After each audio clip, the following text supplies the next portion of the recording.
ازيكم عاملين ايه؟ يا رب تكونوا بخير. ورجعنا تاني مع بعض بوصفة حلوة قوي قوي قوي بطريقة سهلة وسريعة للمشروم. عملنا مع بعض طبق المشروم كده بالشكل الحلو ده، احلى واسرع وصفة للمشروم.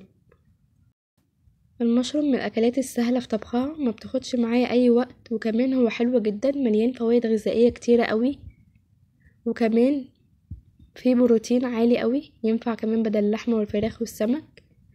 لو انت اول مرة تشوفيني، انا رحمة فراج ودي قناتي. ما تنسيش تشتركي في القناة وتفعلي زر الاشعارات عشان يوصلك كل جديد.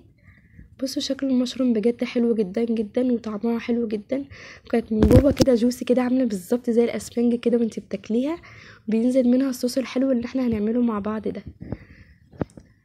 اول حاجه معايا هنكون مسخنين طاسه على النار، وهنجيب كده مكعبين من الزبده كبار، وعليهم 3 معالق من الزيت، وهنقلبهم يا دوبك الزيت يسخن على النار، وابدا انزل بالمشروم كده زي ما احنا شايفين. لو انت حابه تقطعيه براحتك، بس انا بفضل ان هو يكون سليم علشان يمتص الصوص اللي موجود في الطاسه كله.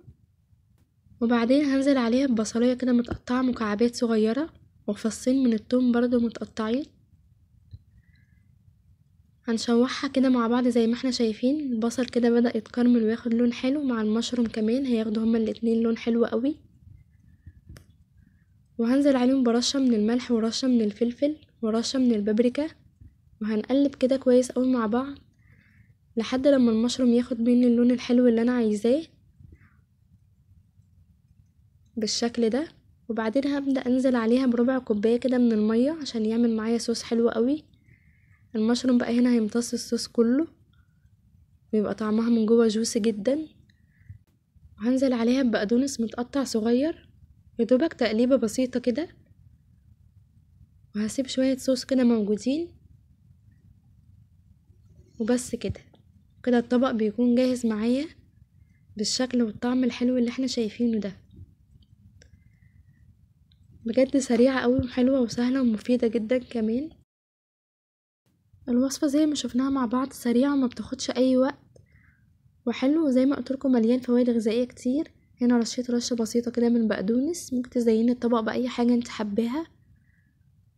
بجد شكله حلو قوي، وطعمه كمان حلو جدا جدا جدا، وحلو كمان للأطفال، مفيد قوي ليهم. بصوا شكلها عامل ازاي، مليانة بالصوص كده، والمشروم كله زي ما قلتلكوا شرب من الصوص كتير قوي، فبتكون من جوه كده جوسي وحلو قوي. وانتي بتاكليها بتلاقي الصوص كده كله بينزل وانتي بتاكليها، بيكون بجد طعمها حلو جدا. بجد الوصفة سهلة وسريعة وتستاهل انك تجربيها، حتى لو بكمية بسيطة. جربي ان شاء الله مش هتندمي وهتعجبك قوي. ولو استفدتي والفيديو عجبك، ما تنسيش تعملي لايك وتشتركي في القناة وتفعلي زر الاشعارات عشان يوصلك كل جديد.